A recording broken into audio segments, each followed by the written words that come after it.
Hey everyone, it's Rihanna and welcome back to another film review. Today we're going to be talking about the highly anticipated X-Men Apocalypse, which is the third film in the X-Men prequel franchise directed by Bryan. Now a few things to get out of the way before I start this review is number one, I have not read the source material for X-Men Apocalypse, so this review is purely going to be based on my review of the film. Number two, as with any Marvel film, there is an after credit scene, so please wait till after the credits.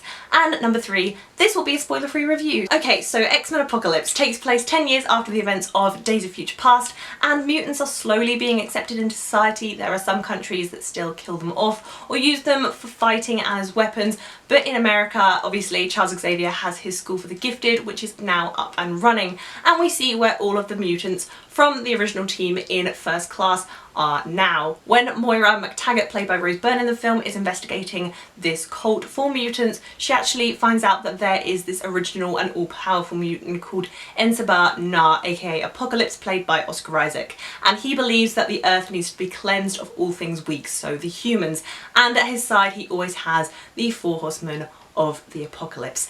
Hence we have our film, The X-Men versus Apocalypse and the Four Horsemen. With Xavier's School for Gifted Children up and running now, we are introduced to a bunch of new mutants, or mutants we have seen before, but the younger version of those mutants. So we have Sophie Turner, who plays Jean Grey, Scott Summers, who is played by Sheridan, and Kurt Wagner, who is also Nightcrawler, played by Kodi Smit-McPhee. I loved seeing these new mutants. I think they did a great job introducing them, demonstrating their power. It was really cool to see that dynamic go into this film. It was really fun, and also these characters, the actors who play them, do a great job. I think they just focus on them just enough for us to really like these characters and want to follow them through the film. And I love the dynamic the students have as well, because they're kind of rebellious, and I really like that. The fact that director Bryan Singer had to deal with a lot of old characters mixed with new characters really worked in this film. I think he did a perfect job focusing on each individual as much as they needed to be focused on.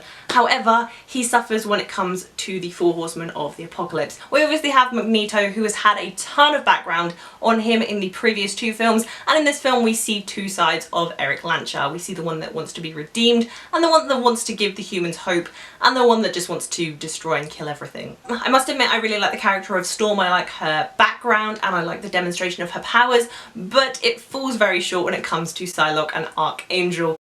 As cool as those two characters were and as cool as their powers looked, I would have liked to have known a little bit about their characters before I just saw them trying to kill Sophie Turner. Wrapping up the characters, we have the returning characters of Charles Xavier, who is played by James McAvoy in the film. I love the way they use his character in this film. I found it really interesting how they involved him in the plot, and the rise of Apocalypse. That was really cool and clever. We have Hank McCoy, aka Beast, played by Hoult in the film, who is great as always. I love his comedic timing. And Jennifer Lawrence returning as Raven Darkholme, aka Mystique, who I love always. People really hate Jennifer Lawrence, but I think she's great as Raven, and she really steps up the plate, playing Mystique and being a kind of role model to these younger mutants. Let's get into the villain of the film, who is Na, aka Apocalypse, played by Oscar Isaac. I really love how they introduce this villain into this film. I love the historical background, I love the religious background, and I really like how these X-Men films in particular bring in politics and history, making it feel like it actually is happening in the real world. Oscar Isaac is unrecognisable in this blue face paint with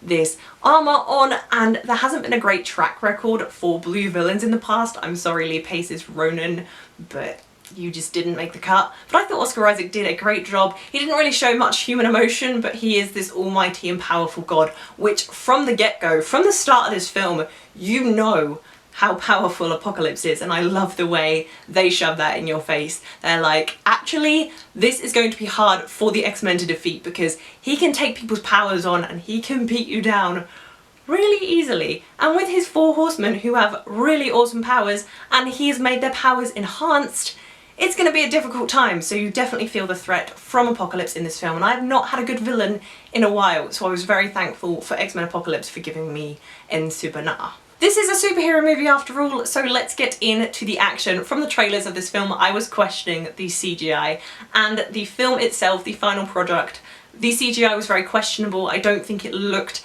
as good as it could have looked. There was a lot of firepower going on that really wasn't up to scratch. There was a lot of destruction, so much destruction going on around the world. The Sydney Opera House went up just like it was nothing. They really need to take advice from the Avengers in Captain America Civil War and try not to destroy everything. I will admit some of the characters' power demonstration, the CGI there looked really, really cool, especially for Cyclops and for Storm. That looked amazing. Other than that, the CGI in this film is really not its strong point. It could have been done 10 times better and did take me out of the film a couple of times. As I said, there is a lot of destruction in this film. A lot of stuff blows up and Magneto destroys a lot of stuff with his hands, and that is not the type of action that I'm interested. I really don't care if a building blows up. It really doesn't excite me anymore. What I really find intriguing and investing in an action film and a superhero movie is hand-to-hand combat and demonstration of powers. And for me, there really wasn't enough of that in X-Men Apocalypse. What there was of it, I will say, was great. Really well choreographed, really well done. The ending finale scene of this was really incredible. If the CGI had been done a lot better, then it would have probably been one of my favourite superhero kind of scenes of all time. But I think the demonstration of power in that scene was really great. I love the hand-to-hand combat with Psylocke and with Jennifer Lawrence's Mystique in there. I love the demonstration, as I've said, of Quicksilver's powers, who was great in this film, and of Nightcrawler.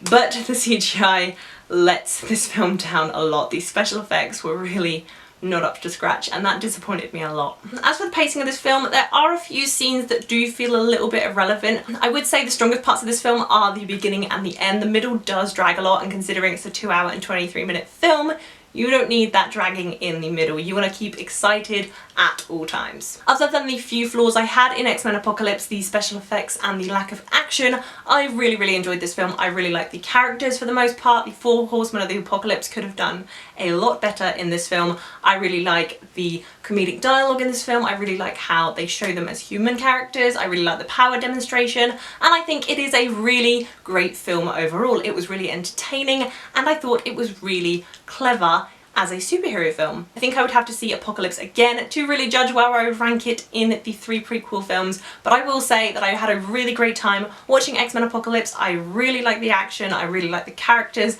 and if you're a big X-Men fan, you will not be disappointed in this one. I'm going to be giving X-Men Apocalypse a win. So if you guys have seen X-Men Apocalypse, let me know what you thought of it down below in the comments, and which out of the X-Men films is your favourite. If you like this review, please be sure to give it a thumbs up, and if you haven't already, please subscribe to my channel. I'll be putting on lots more TV reviews and movie reviews for you guys very, very soon. All my social media links, including my Twitter, Facebook, Instagram and Letterboxd, will be down below in the description. Come follow me. As always guys, thank you so much for watching. That is all I have for you today. Bye!